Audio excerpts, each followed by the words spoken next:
caminhando numa série que tem título Traidores, os Traidores, por ocasião deste mês que nós celebramos a paixão de Cristo.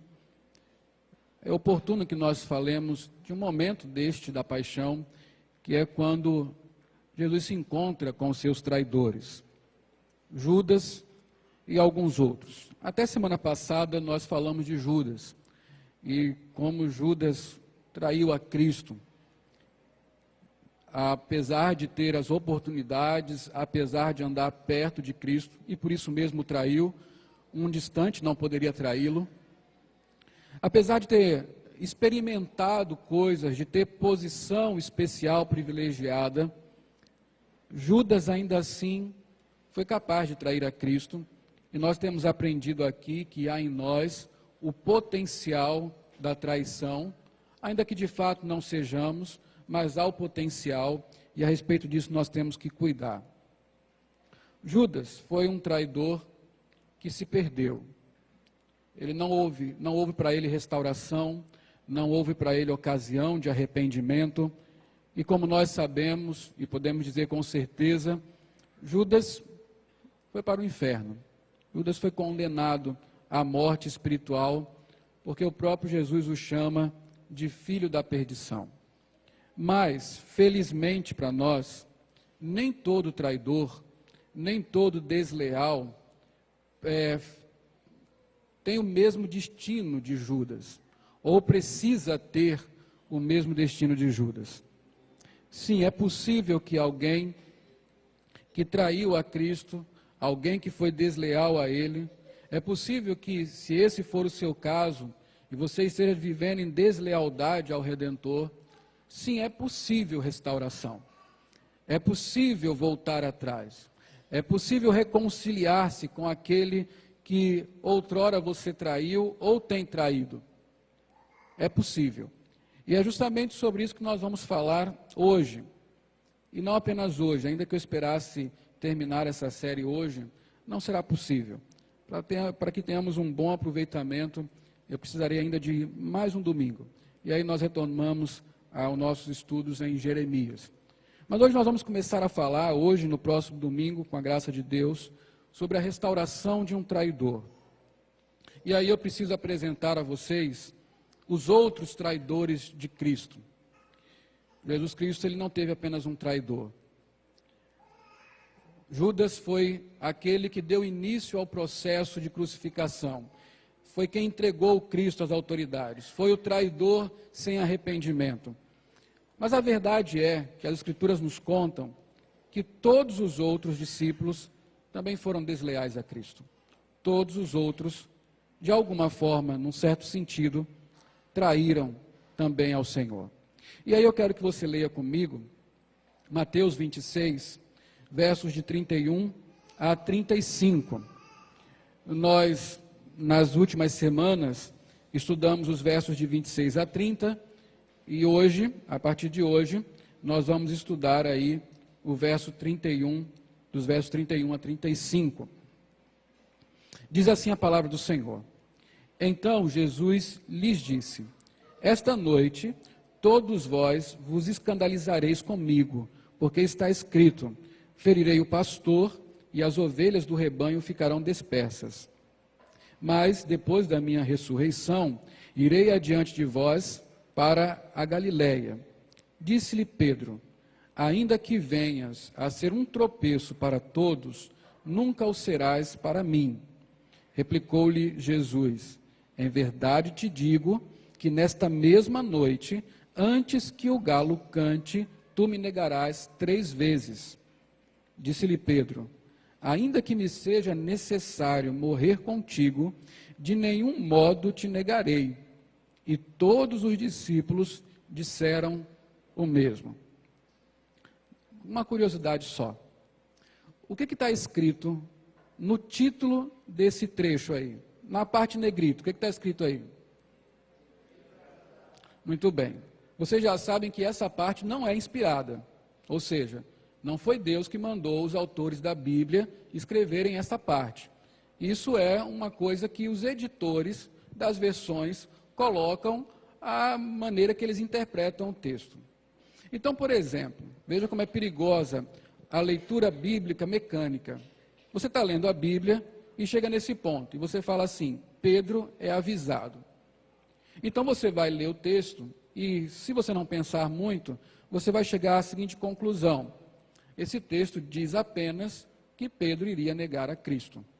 E aí nós fazemos uma polarização. Existem duas personagens principais nessa história toda de traição. Uma é Judas e a outra é Pedro.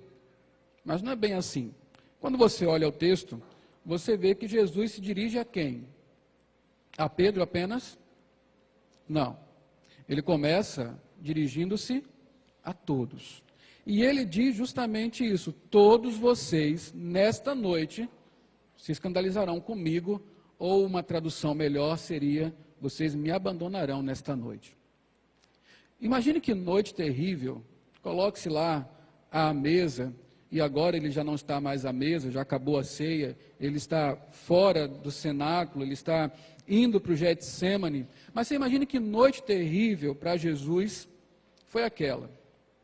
Foi a noite propriamente dita, a noite do abandono.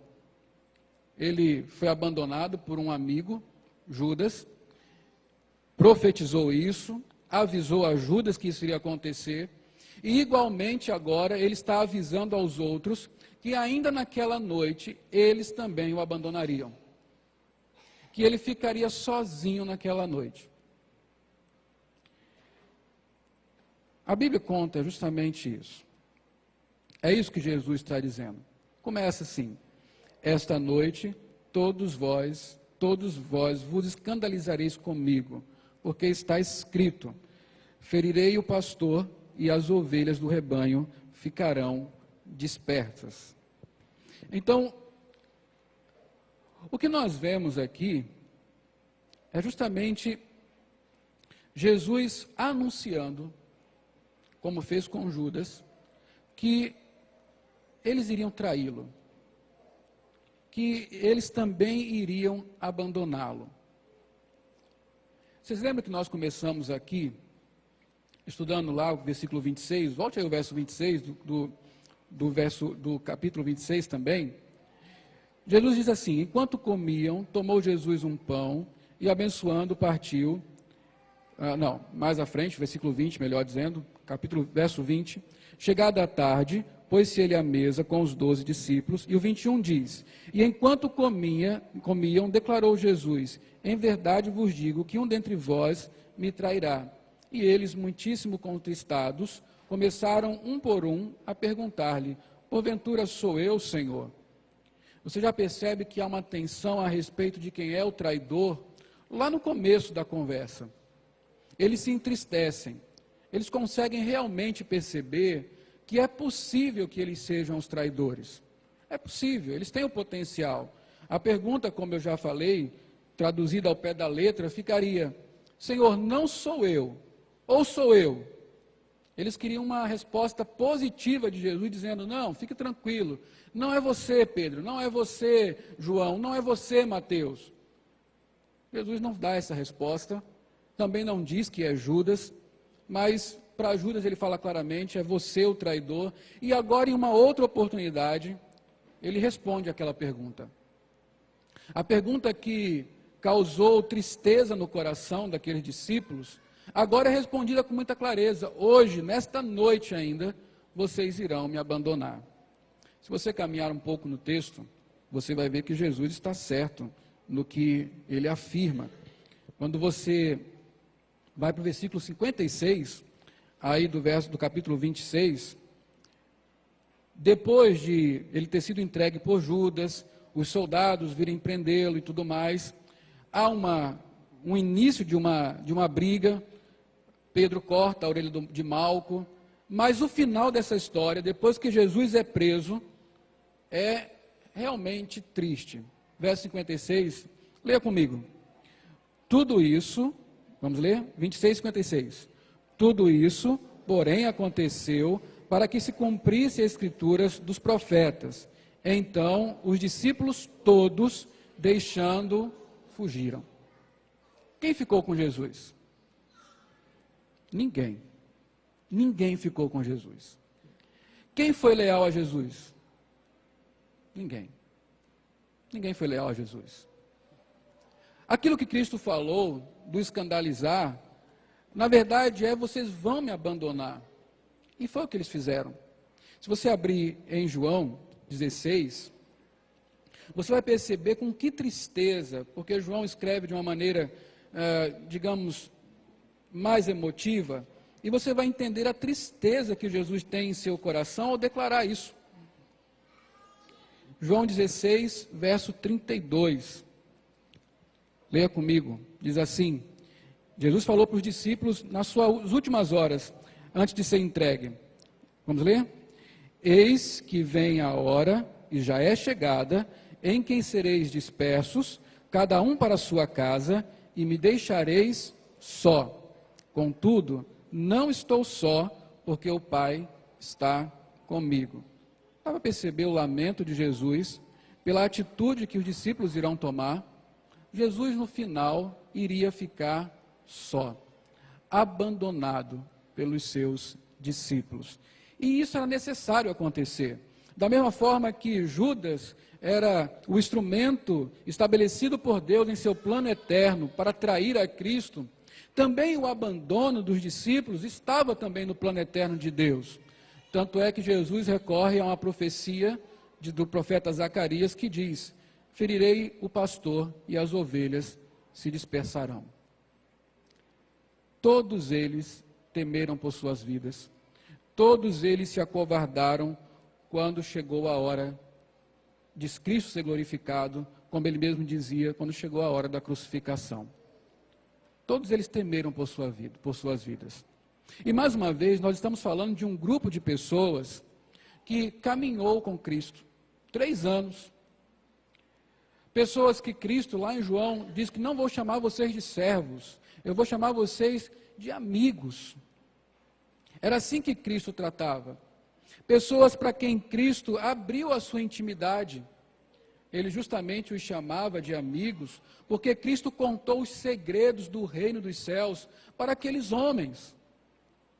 Vocês lembram que uma vez eles se encontraram com Jesus, depois de Jesus ter contado a parábola do semeador, e eles questionaram: mestre, por que o Senhor fala em parábolas? Por que o Senhor não fala claramente as coisas? E Jesus falou assim: eu falo em parábolas para que este povo não entenda o que eu estou falando. Justamente para que eles não creiam no que eu estou falando e para que o juízo venha sobre eles. Mas para vocês, não. Para vocês eu falo claramente e vou explicar a parábola para vocês. Os segredos do reino dos céus estavam sendo abertos, a intimidade de Cristo foi revelada. Cristo investiu tempo neles, ensinando a serem líderes da igreja, ensinando-os a pregarem o evangelho, capacitando-os com poder. Em nome de Jesus, eles fizeram coisas extraordinárias. E este grupo, na hora crucial, abandonou a Cristo. Deixou Cristo para trás. Preferiram salvar as próprias vidas. Jesus, na verdade, estava cercado de pessoas desleais. Pessoas infiéis. Pessoas nas quais ele não podia, de fato, confiar a sua vida. Eu lembro de uma vez, brincando no acampamento, era uma brincadeira tinha 2 grupos, um tinha que pegar o outro e tal.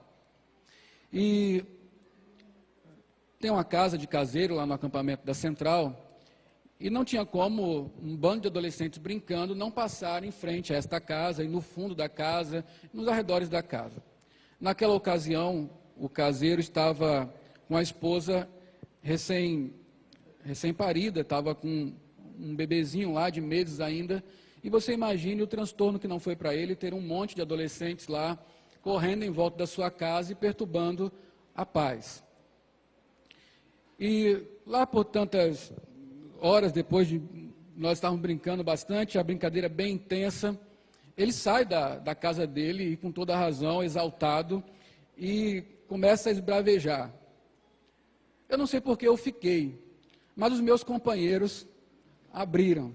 Inclusive Raquel, que era minha namorada naquela época, ela me deixou só. abandonado, tomando uma bronca homérica, uma bronca terrível. E é terrível a sensação de você estar só, quando você precisaria de companhia.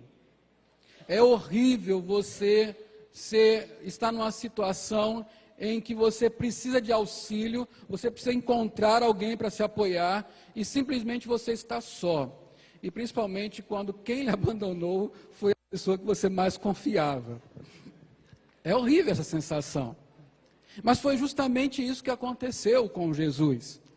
Ele foi abandonado pelos seus amigos, amigos que muitas vezes juraram lealdade ao Senhor. Meus queridos, nós aprendemos mais uma vez, porque essa não é uma situação apenas dos discípulos. Essa é uma situação que todos nós podemos viver. Nós podemos viver fielmente o Evangelho, ou seguir a Cristo com fidelidade, desde que as nossas expectativas a respeito do seguir a Cristo não sejam frustradas. Por que estou falando isso? Porque justamente quando a vida deles foi comprometida, eles abandonaram o Senhor. As expectativas deles a respeito do Evangelho não se confirmaram. E uma vez que não se confirmaram, eles foram tentados e acabaram abandonando a Cristo. Eu volto, nós lemos no capítulo 10 de Mateus, que Jesus advertiu aos seus discípulos: quem me confirmar, quem me confessar, eu o confesso diante de Deus, mas quem me negar, eu o negarei diante de Deus. Eles foram advertidos a respeito disso. Nós somos tentados a comprometermos apenas o que para nós é interessante no que diz respeito a seguir a Cristo. Nós não paramos para pensar que o Evangelho tem uma dimensão do escândalo. O Evangelho, Cristo, muitas vezes, nos escandalizará. A proposta do Evangelho, melhor, a proposta não, a proposição do Evangelho, para homens e mulheres que vivem do lado de cá do Éden, caídos em seus pecados, são propostas escandalosas, que tendem a fazer um coração incrédulo tropeçar, que nos pedem muito, quando nós queremos dar muito pouco. E é por isso que a grande advertência de Cristo, contrariando o que a maioria dos líderes religiosos faz, é justamente essa: há um alto custo para me seguir. Qual é o preço do Evangelho? Qual é o preço que Cristo pede? Cantamos aqui: vou dar meus dons, vou dar minhas coisas, enfim. É isso que Cristo pede? Não. Com Cristo é radical, ou é tudo, ou é nada. O que está em jogo em seguir a Cristo, o preço a ser pago é a vida. A brincadeira não é simples, a coisa é muito séria. Cristo estabelece um preço para segui-lo, e o preço é a vida. E como tenho falado aqui, ou negamos a nós mesmos, ou negamos a Cristo. Ou abandonamos o eu, com os nossos sonhos, com as nossas prioridades, ou certamente, quando o Evangelho se tornar inconveniente, quando chegarmos no ponto crucial, quando a nossa vida for comprometida, nós abandonamos a Cristo. Ninguém pode estar iludido a esse respeito. Assim como aqueles homens passaram por este momento, nós também passaremos por isso. Nossos filhos passarão por isso. E nós temos que refletir muito bem como nós vamos nos comportar quando a nossa vida for exigida. Há algum tempo atrás aqui falávamos dessa união com Cristo, e que estar unido a Cristo significa estar unido em seus sofrimentos. E vimos naquela ocasião que quem quiser viver uma vida piedosa neste mundo, quem quiser realmente seguir a Cristo com fidelidade, sofrerá o quê? perseguição. Não tem como negociar isso. São pessoas, são reinos distintos, que não se conciliam, que não se harmonizam, são trevas e luz, são ímpios e santos. É um reino dominado pelo anticristo, pelo diabo, e o reino de Deus. Não vai haver conciliação. Os que estão aqui são inimigos dos que estão aqui, ainda que não queiram, mas são. E toda guerra compromete a vida. Toda guerra compromete a vida. Eu lembro que eu assisti um filme, e não me lembro qual é o nome do filme, mas é um filme sobre a guerra do Vietnã, antigo já. E chega um soldado, um segundo tenente, e o responsável pelo batalhão pergunta assim: você sabe qual é a expectativa de vida de um segundo tenente aqui no Vietnã? Aí ele falou: eu não sei, talvez 2 meses, 3 meses. O seu comandante falou: 3 minutos. 3 minutos é a expectativa de vida de um segundo tenente aqui no Vietnã. Eu não fui conferir o dado para ver se era verdadeiro, mas a questão é essa. Quem estava indo para aquela guerra sabia muito bem que o que estava em jogo não era um braço, uma perna, o casamento que ficou para trás. O que estava em jogo realmente era a vida. Era a vida. E é justamente que o Evangelho requer de cada um de nós, a vida.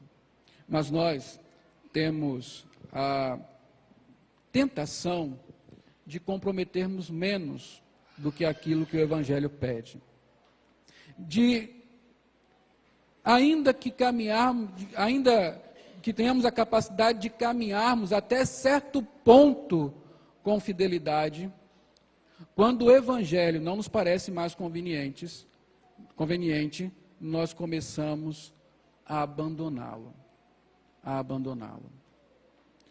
Nós vivemos um fenômeno que é histórico, vai acontecendo nas igrejas com o decorrer do tempo, que se chama secularização.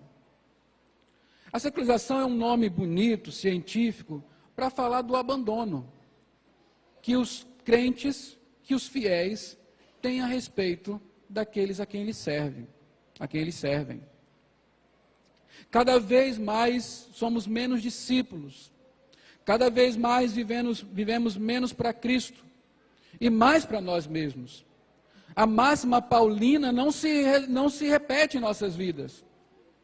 É difícil encontrar alguém que pelo testemunho mostre que realmente quem vive ali não é mais ele, mas é Cristo. Ele abdicou da sua vida, ele abdicou da sua existência para viver a vida de Cristo, para fazer os projetos do reino, para comprometer, se necessário, a vida mesmo, morrer por Deus. Quantos jovens hoje se dispõem a pregar o Evangelho para o amigo da escola, que dirá ser missionário onde pode arriscar a sua vida? Não é mais conveniente. Uma mensagem radical, uma vida radical, um testemunho contundente na vizinhança, na escola, no trabalho, no casamento, já não é mais aceitável. E nós começamos a abandonar valores, abandonar princípios do reino. Nós começamos a negociar aquilo que é inegociável para quem quer ser um cristão. Nós nos tornamos cada vez mais light, mais parecidos com este mundo. E ainda demos a desculpa de dizer que fazemos isso para conquistar o mundo. Mas como conquistar o mundo sendo iguais a ele? E a pergunta é: quem conquistou quem?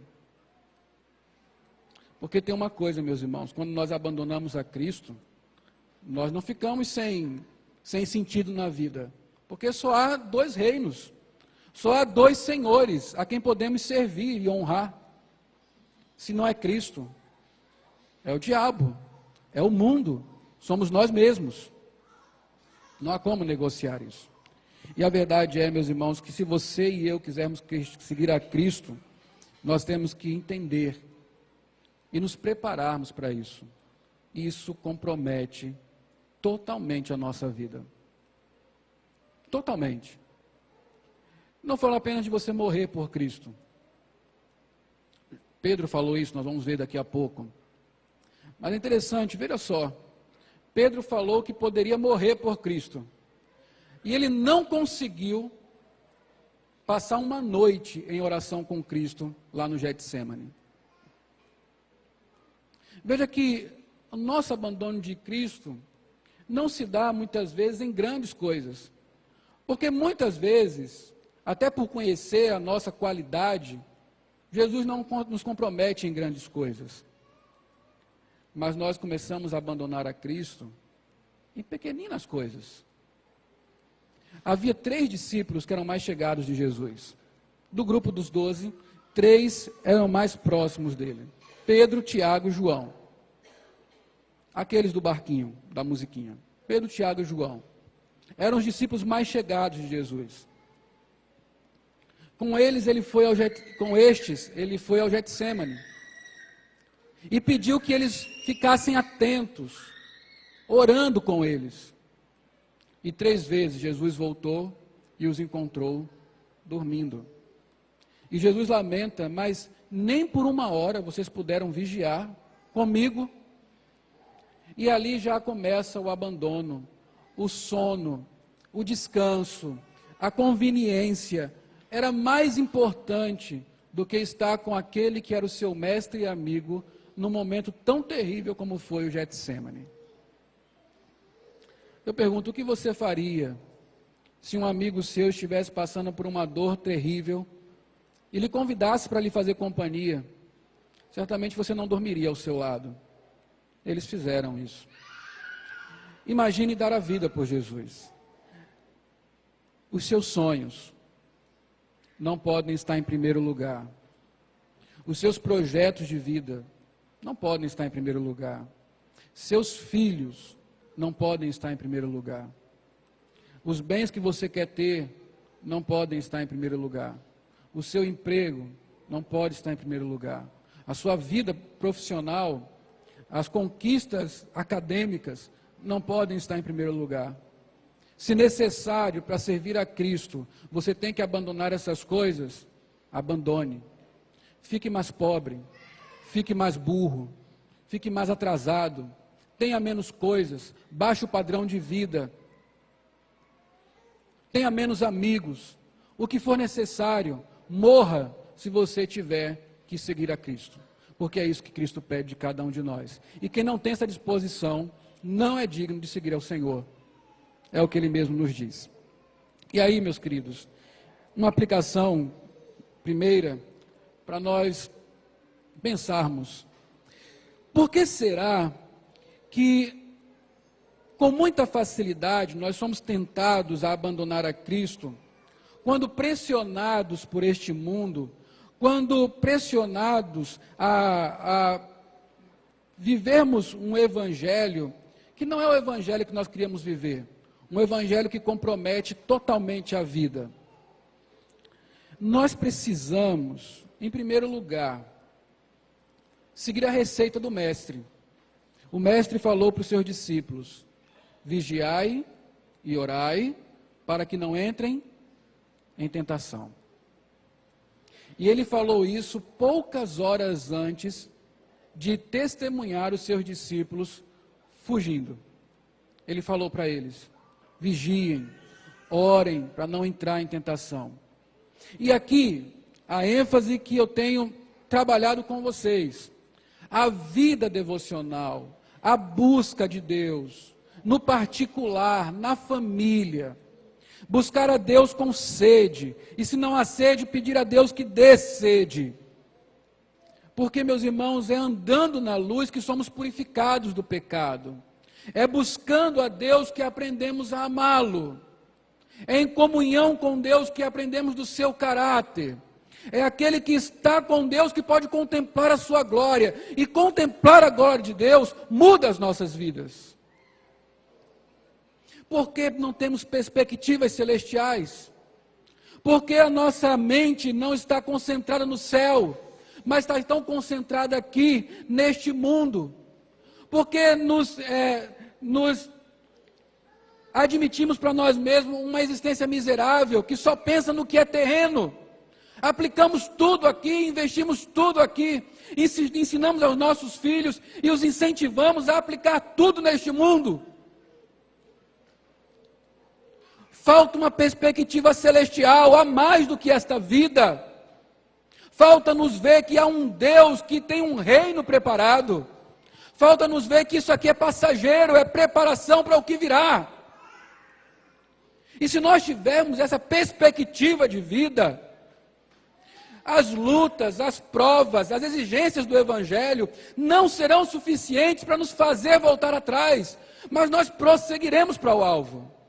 Porque era assim que Paulo fazia, ele olhava para a coroa, olhava para o alvo, ele ia adiante, porque a vida dele era muito mais do que este mundo. Ele estava olhando para o lar celestial. Por que Jesus foi à cruz? Para nos salvar, sim. Ele foi lá porque ele queria realmente resgatar o seu povo. Mas há uma outra coisa envolvida na cruz. Cristo vai à cruz para glorificar a Deus. Cristo vai à cruz para ser glorificado. Ele sabia que era necessário cumprir todas as exigências do Evangelho, comprometer a sua própria vida, para que ao final ele pudesse contemplar a glória, sentar-se ao lado de Deus e ter seus inimigos debaixo dos seus pés. E não apenas isso, preparar um lugar para todos aqueles que creem nele. O Evangelho vai pedir de você muito mais do que você está disposto a dar. O Evangelho, seguir a Cristo, vai exigir de você muito mais do que você planejou dar. Não tenha dúvidas disso. Portanto, abra o seu coração e clame ao Senhor, que lhe dê uma disposição de servi-lo com integridade e a qualquer custo. Essa é uma mensagem que se pregava corriqueiramente em tempos antigos. E hoje as mensagens que nós ouvimos falam apenas dessa existência, modificam o Evangelho para torná-lo mais fácil, mas a Bíblia não nos ilude, Cristo não nos ilude. O Evangelho não é fácil para pecadores. É por isso que a proposição do Evangelho é transformação. Arrependei-vos e crede. E aí, pensando nisto, caminhando um pouco mais no texto, nós vamos pegar o ícone desta negação, deste abandono, aquele que era o líder dos discípulos e que se tornou o principal deles quando Jesus Cristo foi assunto aos céus, Pedro. Não vamos falar tudo sobre Pedro hoje, vamos deixar um pouco para a semana que vem, mas aqui nós começamos a propriamente falar deste que é o símbolo de um traidor que foi restaurado, Pedro. E na conversa de Pedro com Jesus, nós podemos ver duas coisas. Jesus afirma a Pedro, eu vou ler na nova versão internacional, uma frase para que nós entendamos com maior clareza o que foi dito. No versículo 33, Jesus afirma, Pedro fala, ainda que todos te abandonem, eu nunca te abandonarei. Esse é Pedro. Senhor, todos podem abandoná-lo, eu não. Eu não vou fazer isso. Bem interessante essa afirmação de Pedro. Porque primeiro, Pedro é um bom judeu. Pedro é um homem, apesar de iletrado, mas é um homem conhecedor. Era um homem conhecedor das tradições judaicas, das profecias e tudo mais. Jesus fala, todos vocês me abandonarão, porque está escrito, e cita o profeta. Aí Pedro vem e fala, não, eu não vou abandoná-lo. Todo mundo pode abandoná-lo, mas eu não. Aí lá no verso 35, ele ainda completa, ainda que me seja necessário morrer contigo, de nenhum modo te negarei ou de nenhum modo te abandonarei. O que vocês acham de Pedro? Certamente vocês já ouviram vários sermões sobre Pedro, e você já tem um preconceito sobre ele, né? Um cara presunçoso, tirado a machão, a firme e tudo mais, né? Há alguns até que justificam a sua má educação dizendo que são igual a Pedro. Não tem nada a ver. Pedro é um crente, como todos nós somos. E ele tem duas coisas que é muito própria de todos nós. A Bíblia fala mais de Pedro porque Pedro é o líder dos discípulos. Não é porque ele era diferente dos outros, porque ele tinha uma condição psicológica especial, nada disso. Pedro era um crente, um discípulo como eram os outros e como somos nós. E essas frases de Pedro, esses ditos de Pedro, servem para nos mostrar duas coisas. E a primeira delas é que Pedro desconhecia a sua natureza infiel e egoísta. Assim como nós também desconhecemos isso. Ou melhor, nós não queremos admitir que ela existe. Estava aqui no Encontro de Paz, há alguns sábados aí, vendo uma pregação de um autor que escreve, dentre outras coisas, sobre educação de filhos, chamado Ted Tripp. E ele falando assim, como nós, muitas vezes, pegamos pesado com os nossos filhos no que diz respeito ao egoísmo. Nós sabemos que crianças são egoístas, né? Quanto menores, mais egoístas são. Isso é natural delas e é natural dos pais corrigi-los também nisto. Mas ele falava assim, você pega seu filho, depois que ele brincou lá, que ele tomou o brinquedo de alguém, e você olha para ele e fala assim, estou envergonhado com você. Como é que você é egoísta desse jeito? Como é que você, já com 5 anos, rouba o brinquedo do seu irmãozinho? Eu fico espantado com o seu egoísmo. E aí a criança se sente a pior das criaturas. Mas aí ele falando, ele está lá com a esposa dele, e eles têm o costume de ler na cama, e de repente ele fala assim para a esposa, vamos tomar um sorvete? E ela, vamos tomar um sorvete. Ele, pode deixar que eu vou buscar. E aí ele desce as escadas e serve 2 potes de sorvete. Ou duas taças de sorvete. Obrigado. Numa ele coloca mais. Certamente a dele. E ele diz que inclusive marca para não se confundir. Porque ao chegar lá em cima, ele ia se entregar, se é cheia, não tinha mais como voltar atrás, né? Então ele inclusive marcou. E ele diz que pega as 2 taças, e enquanto sobe a escada ele vai falando, quantos maridos fariam isso que eu estou fazendo? Descer, eu que fui buscar o sorvete. Como eu sou um bom marido, quantos maridos têm essa capacidade? Quantos fariam isso por suas esposas? E ele se achando o máximo, pelo altruísmo dele, de descer os degraus na noite, pegar o sorvete, e ao mesmo tempo armar um plano maquiavélico para dar a taça com menos sorvete para sua esposa. E depois ele chega para o filho e fala, eu fico espantado com o seu egoísmo. É porque nós não temos uma dimensão correta de o quanto nós somos egoístas. Nós disfarçamos isso muito bem. Nós perfumamos isso muito bem. Nós até não queremos admitir, mas nós somos egoístas. Desde o pecado, nós nos tornamos egoístas. Por que há leis no mundo? Por que há leis no mundo? Bem, se o Evangelho diz que nós devemos amar a Deus sobre todas as coisas e o próximo como a nós mesmos. Se nós fizéssemos isso, o interesse do outro sempre estaria em primeiro lugar. Nós estaríamos sempre preocupados com o que é direito do outro, com o que faria bem para o outro. Não precisaria lei regulando qual é o meu espaço, regulando até que horas eu posso ouvir música, regulando onde é que eu jogo lixo, regulando que eu não posso matar alguém. Não precisaria disso. O amor seria a lei. E o cumprimento da lei, diz Paulo, é o amor. Agora, como nós nos tornamos egoístas, egocêntricos, como nós construímos no nosso coração um ídolo chamado eu, as coisas ficam mais difíceis, os relacionamentos ficam mais difíceis. E principalmente se esse relacionamento for com alguém que quer justamente tomar o lugar que eu criei para mim mesmo, Deus. E com muita facilidade nós o negaríamos, assim como Pedro negou, por conta do que vai em nosso coração. E é necessário, meus irmãos, nós, ainda que não possamos sondar os nossos corações, crermos no que a Bíblia diz a respeito dele. Nós já lemos a respeito disso. O coração é enganoso, o coração é corrupto, o coração tem uma doença grave que o mata, que o faz ser desesperado pela corrupção, chama pecado. Eu não posso confiar nas minhas resoluções.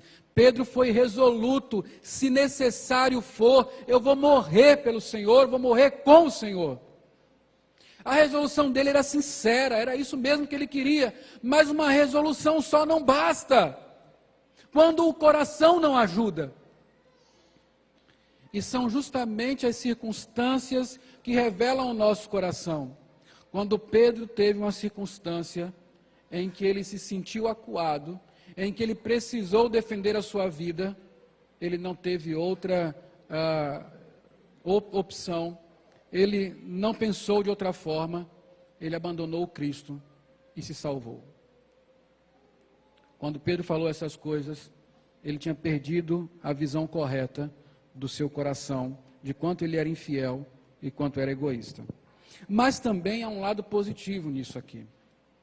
Pedro revela o desejo de ser fiel. E são duas coisas que existem em nós.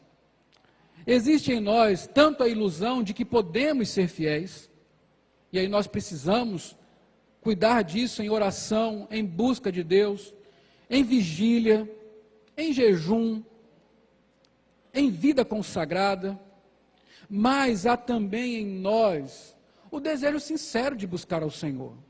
Ou não há? Estamos aqui por causa disso. Lemos a Bíblia por causa disso. Tentamos aprender mais por causa disso. Há sim esse desejo fiel de servir ao Senhor. Pedro não estava sendo mentiroso. Pedro apenas não queria admitir que ele poderia ser um traidor. E isso é inadmissível realmente, que pessoas como nós, como Pedro, como os outros discípulos, sejam traidores. Nós não deveríamos admitir isso. O pecado deveria ser inadmissível para nós. Acordar de manhã e pensar, eu vou pecar hoje, é impossível que eu não peque, deveria me deixar extremamente triste. E aqui há uma primeira diferença entre Pedro e Judas.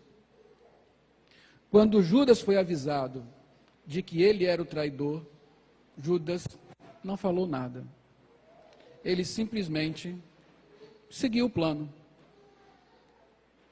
Pouco importou para ele o fato de ver o mestre olhando nos seus olhos e dizendo, você é o traidor. Mas Pedro se debateu com essa informação.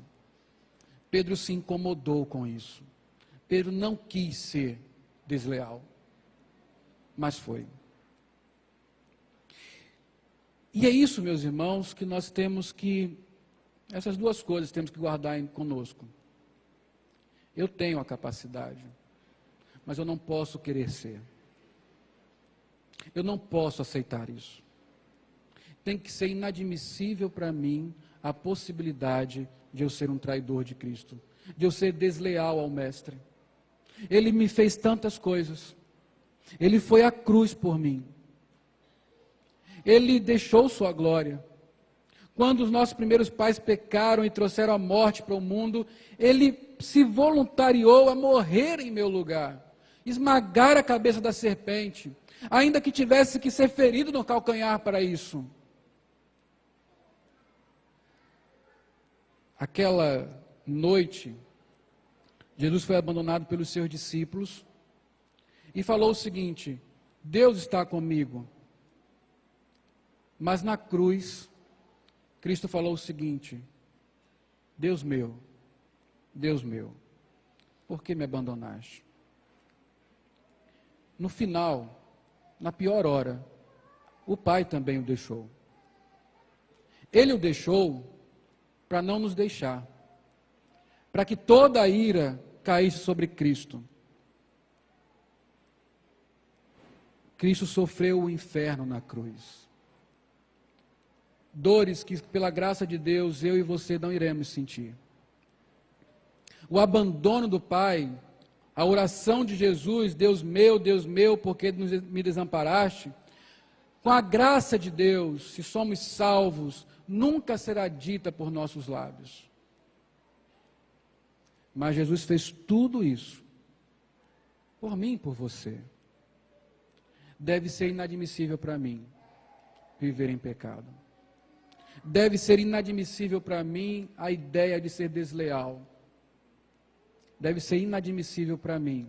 Eu devo me debater com essa possibilidade de ser infiel ao meu Deus. Que o Senhor então nos dê a sua graça. Que o Senhor nos dê a sua bondade e misericórdia, para que sejamos fiéis até o fim.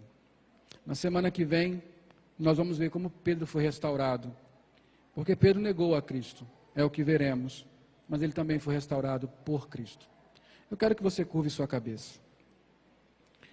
No momento de nós fazermos a contrição dos nossos corações.